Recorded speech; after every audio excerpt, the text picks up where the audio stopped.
I never thought I'd be the one to break my own vows, but when I saw it, I couldn't stop myself. It was black, long, and irresistible. I'm talking about the kind of temptation that takes over your mind completely. What started as a simple encounter turned into a full-blown affair that threatened everything I had built over 15 years of marriage. I never thought this would happen to me. 15 years of marriage, 2 kids, a life that seemed perfect.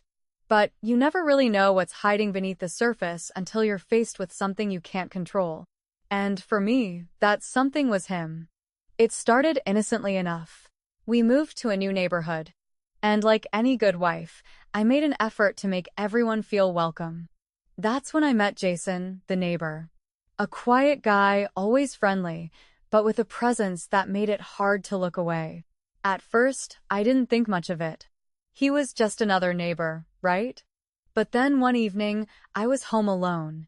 My husband Rick was working late and the kids were at a sleepover. Jason knocked on the door, asking if I needed any help with some repairs.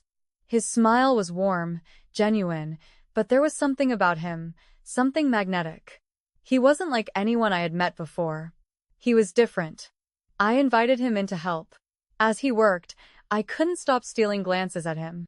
There was an undeniable tension in the air. His eyes locked with mine a few times, and for a brief moment, I felt something stirring inside me that I hadn't felt in years. Something dangerous, something I had long buried beneath the responsibilities of being a wife and mother. And then it happened. He stood up from fixing the sink, and as he turned, his shirt lifted, revealing his well-built chest. And I saw it. It wasn't just his body, it was the way he moved. The way his muscles tensed. But what really caught my attention was it was big, his size, and that's when the thoughts started. The thoughts I couldn't shake. I told myself I was just admiring him, nothing more. But deep down, I knew. I knew I was crossing a line. As the days went on, we saw more of each other. Jason would come over to fix this or that, and I found myself eagerly waiting for his visits. I made excuses to talk to him, to be near him, and each time it felt harder to resist. One night, it all came to a head. Rick was out of town on business, and the kids were with their grandparents. Jason knocked on my door again, but this time, it was different. There was an intensity in his eyes. I had just put the kids to bed and Rick was working late again. My heart skipped a beat when I saw the message. I knew I shouldn't go, but the temptation was too strong. I quickly typed a response and made my way to the door. As soon as I arrived at his apartment, Jason opened the door with that same smirk that made my knees weak. Without a word, he pulled me inside and kissed me hard. This time, there was no hesitation, no thought of what I was doing. I let go, allowing him to take control. It was electric. His hands were everywhere, and every inch of my body responded to him. The way he touched me, the way his body felt against mine, it was like nothing I had ever experienced before. In that moment, it wasn't just about the affair anymore. It was about the power he held over me. The pull that made me lose myself in him. I knew I was risking everything, but in that moment, I didn't care. I wanted him. I needed him. He undressed me slowly, his eyes never leaving mine. Every touch, every movement sent shock waves through me. I couldn't remember the last time I had felt this alive, this free. The more he touched me, the more I wanted. And it seemed like he was just as hungry for me. Jason was everything Rick wasn't. He was wild, passionate, and relentless. His body was big and strong, and I couldn't get enough of him. Every time he entered me, it felt like a new discovery, like a forbidden secret I couldn't keep hidden any longer. I was completely consumed by him, by the way. We didn't talk much after that night. Words weren't needed. The heat between us was enough. But with each passing day, I felt myself slipping further into this world I couldn't escape. Jason was no longer just a neighbor. He was my secret, my escape from the life I had built. I couldn't resist him. No matter how much I told myself it was wrong. No matter how much I feared what might happen if Rick ever found out, I kept coming back for more. One afternoon, Rick came home early, catching me off guard. I was in the kitchen trying to act normal. but my heart was pounding in my chest. My mind raced, wondering if he somehow knew. Had he noticed the change in me, the way I looked at him less, the way I pulled away during our moments together? "Hey," Rick said, his voice sharp. "You okay? You seem off." I froze. He could tell something was wrong, but I didn't know how to explain it.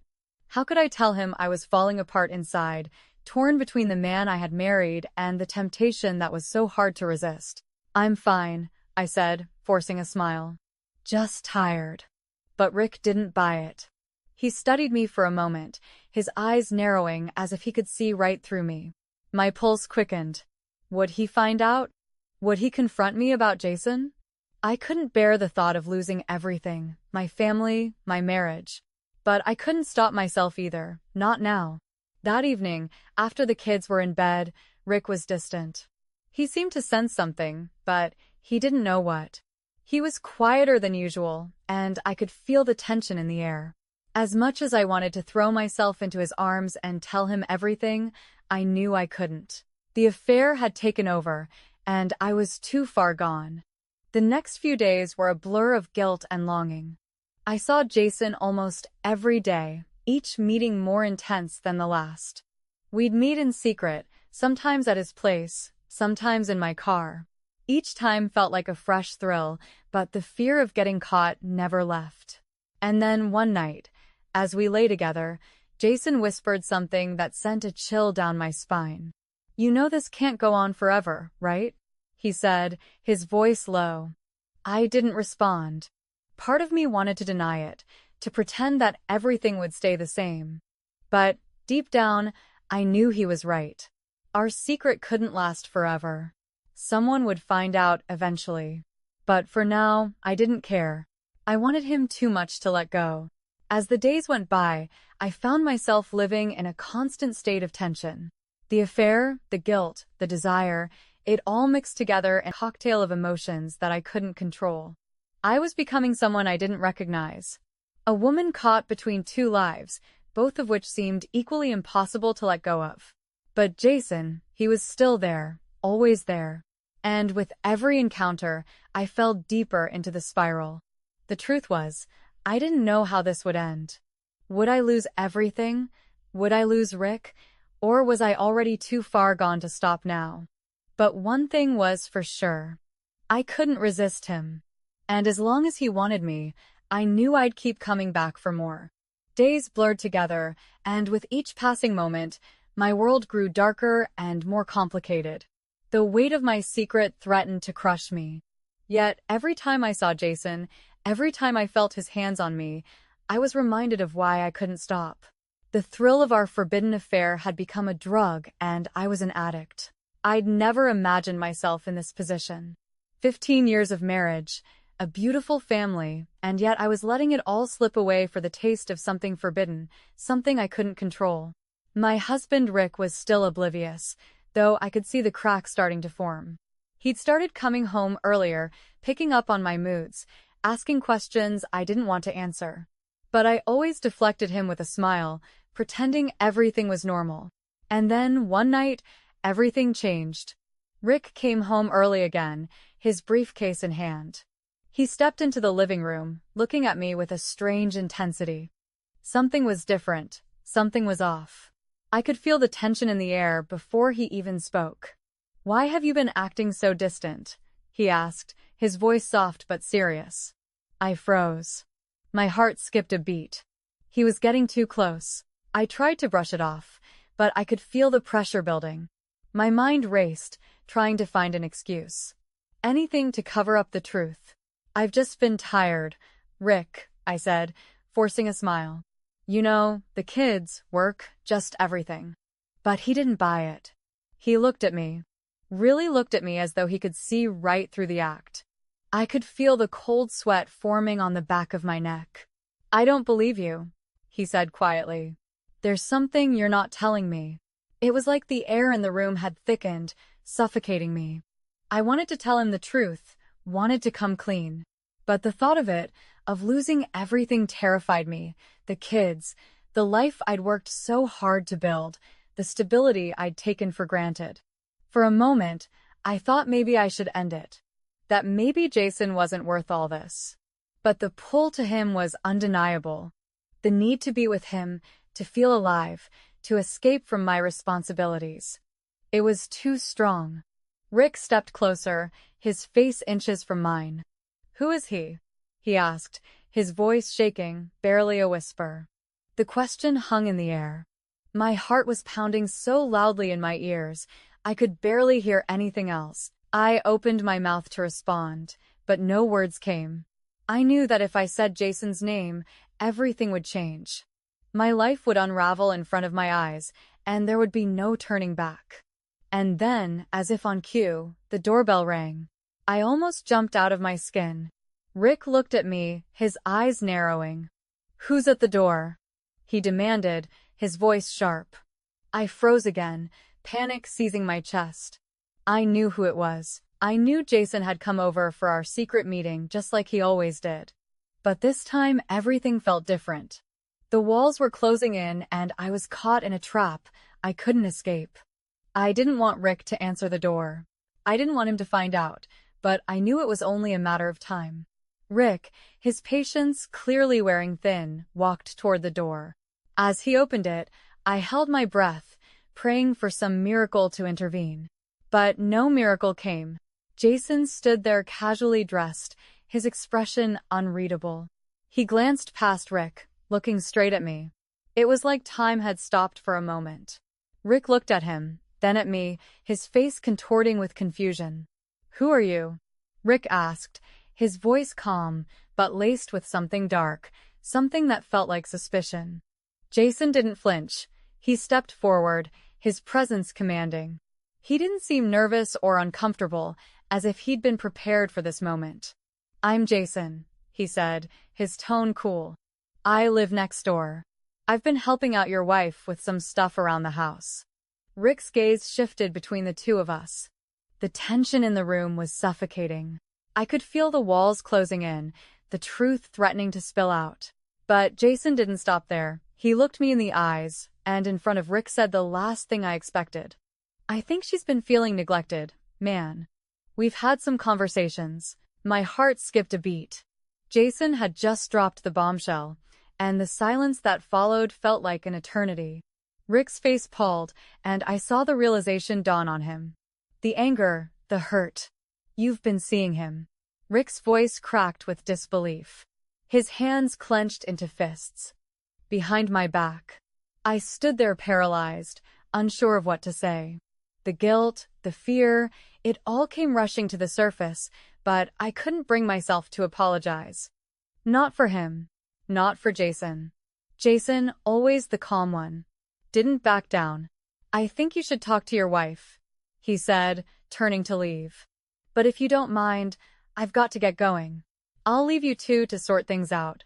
With that, Jason walked out, leaving a thick silence in his wake. Rick turned to face me, his expression a mix of disbelief and fury. I wanted to explain. I wanted to tell him everything, but I couldn't. Not yet. Not when I wasn't even sure what I wanted anymore. Rick's eyes burned into me. "How long, Sarah?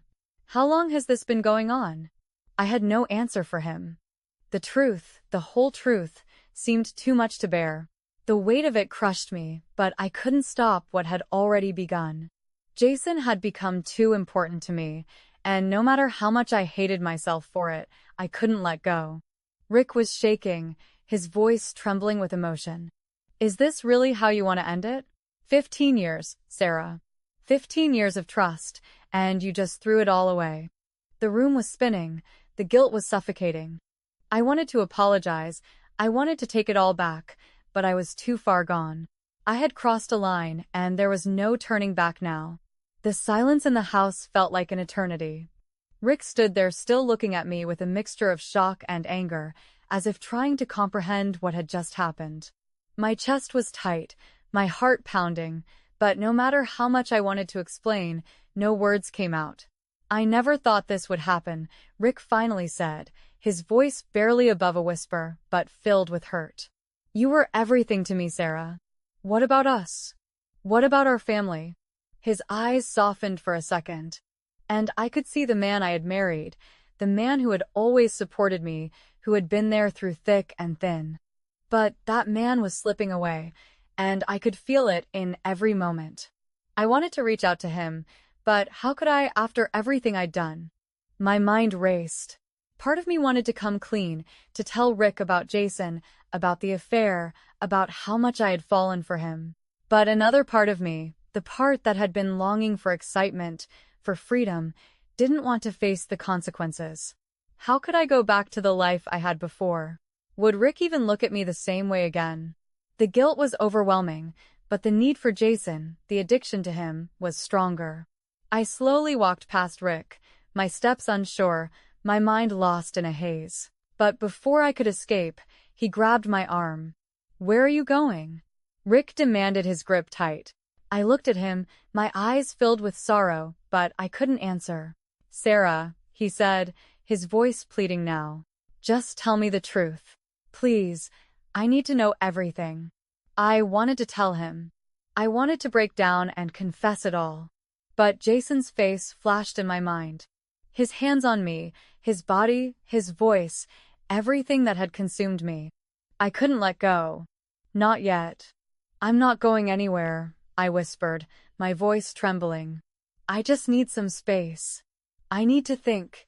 Rick let go of my arm, but the hurt in his eyes stayed. He stood there staring at me for what felt like forever. "I don't know who you are anymore," he said, his voice cracking. "But I hope you figure it out, because I'm done pretending." With those words, he turned and walked out of the room, leaving me standing there alone, broken and lost. I had pushed him to the edge, and now there was nothing I could do to fix it. I collapsed onto the couch, burying my face in my hands. The tears came then, hot and fast, but they weren't just tears of guilt, they were tears of longing. I knew that I had ruined everything with Rick. But I couldn't stop thinking about Jason. I couldn't stop wanting him. My phone buzzed and I looked down. It was a message from Jason. "Everything okay?" I stared at the text for a moment, my heart racing. The question seemed so simple, yet it carried so much weight. What would I tell him? That everything was falling apart? That my marriage was on the brink of collapse because of him? Or that I couldn't stop? That I didn't want to stop? I quickly typed back. "I don't know anymore. Rick knows. Everything is falling apart." Almost instantly, Jason replied. "I'm sorry, but I'm here for you. I'll do whatever it takes to help you through this. Just say the word." His words made me feel both comforted and terrified at the same time. I didn't want to be in this mess, but at the same time, I couldn't imagine walking away from him now. I had tasted something I could never go back from, and the hunger was still there. I stared at my phone for a moment, then sent a message. "Come over tonight. We need to talk." I didn't know what I was doing.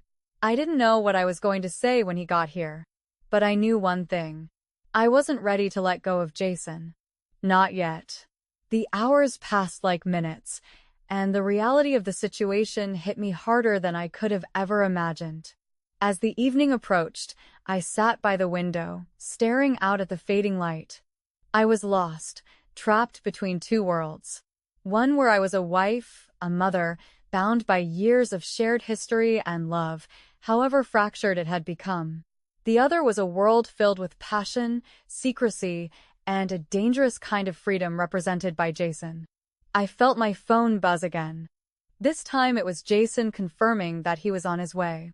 I didn't reply. What was there to say? He knew how much this was tearing me apart, but he couldn't understand the magnitude of it all. He hadn't lived through 15 years. The doorbell rang just as I was about to stand up. I walked slowly toward the door, my heart in my throat. Every step felt heavier, like I was walking toward my own destruction. But I couldn't turn back now. Not when everything had already been set in motion. I opened the door to find Jason standing there, his face unreadable, but his eyes filled with something I couldn't quite place. Sympathy, desire, a dangerous mix of both. He stepped inside without waiting for an invitation like this had become his second home. "I know it's messy," Jason said softly, his hand reaching out to touch mine. "But You don't have to face it alone. I nodded, the lump in my throat growing with every passing second. I wanted to tell him to leave, to stop this madness. But I didn't. I couldn't. I led him to the living room where we sat together on the couch, the space between us growing smaller by the second. He didn't speak immediately, and I didn't either. There was nothing left to say. The damage had been done. The affair had already taken root, and there was no going back. After a long pause, Jason turned to me. "What are you going to do now?" he asked, his voice quiet but intense. I swallowed hard, fighting the tears that were threatening to spill. I didn't have an answer. I didn't know what I was going to do. All I knew was that I had never felt more conflicted in my life. "I don't know," I whispered. "I don't know if I can walk away from this." "From you," Jason's expression softened. "I'll be here no matter what you decide," he said, his voice calm, but carrying an undeniable weight. "But you need to figure out what you really want." The words hit me like a slap. What did I want? I had never asked myself that before. In the chaos of the affair, in the secrecy, in the rush of excitement and guilt, I had never taken a moment to stop and think about what my heart truly desired. Did I want to fix my marriage? Or did I want to be with Jason? Could I have both? Or was I already too far gone? I didn't know the answer, and that terrified me. The evening wore on in silence, both of us lost in our own thoughts. Jason didn't push me for an answer, and I didn't feel ready to give one. The air between us was thick with tension, but there was no turning back now. The next move was mine to make, and I had no idea where it would lead. As Jason left later that night, I stood by the door, watching him walk away. The weight of what I had done, what I was still doing, pressed down on me like an unbearable burden. I could hear the distant sound of Rick moving around upstairs, probably lost in his thoughts, wondering where we went wrong. I went back to the couch, sitting in the darkness, trying to make sense of everything. I thought of Rick and the family we had built. I thought of Jason and the intensity of what we shared. Both worlds seemed impossible to reconcile, and yet I couldn't choose one over the other. Not yet. There were no easy answers, no perfect resolution, but one thing was clear. I wasn't going to walk away from this quietly. I wasn't going to let the choices I made unravel my life without a fight. The question was, who would I fight for? And as I sat there in the dark, the faint sound of Rick moving upstairs echoing in the stillness of the house, I realized that the story was far from over. The days that followed were a blur of emotions. I woke up every morning unsure of what I was supposed to do, haunted by the choices I had made. The affair with Jason had taken me to places I never thought I'd go, and now I had to face the consequences of it all. Rick tried in his own way to salvage our marriage. He wanted to work things out, wanted to heal, but I couldn't go back to the way things were before. I had lost myself in a world I couldn't unsee, and the connection I had with him felt distant now. One evening, after a long day of reflection, I found myself sitting at the kitchen table, staring at the empty chair across from me. Rick had gone to bed early. For the first time, I thought about the years we had spent together, the good, the bad, everything in between. I couldn't deny that we had something special once. But sometimes people change, and so did I. Jason had texted me a few days ago offering support, but I didn't respond. He was no longer the answer either. I realized that the thrill, the excitement had faded, leaving behind only confusion. What had started as a fiery, dangerous escape from the mundane had ended up as a painful reminder of how much I had lost. It was time to make a decision. The next morning, I sat down with Rick. We didn't need to say much. The silence between us was enough to know that we were both aware of where we stood. I told him the truth about everything. About Jason, about my feelings, about how I had lost my way. It wasn't easy, but it was necessary. "I'm sorry," I said, tears in my eyes. "I know I've hurt you." Rick listened, his face a mix of sadness and resignation. He didn't yell, he didn't accuse, he simply nodded. "We've both changed, Sarah," he said quietly. "And I don't know if we can go back to what we were, but we can start fresh. Not as we were, but as something else. It wasn't a grand reconciliation. It wasn't a perfect ending, but it was an ending that felt like a beginning, a new chapter. We both agreed that we would try to rebuild, but this time without any illusions. There was no going back to who we were before, but maybe there was a chance to move forward in a new way. As for Jason, I let him go. I hadn't replied to his messages, and eventually he stopped reaching out. I realized that the excitement I had found in him was just a temporary escape. In the long run, it had only caused more pain. A few months later, things felt calmer. Not perfect, but more balanced. Rick and I were still working on things, taking it one day at a time. There was no perfect resolution, no grand reunion, but there was a quiet peace that had settled over our lives.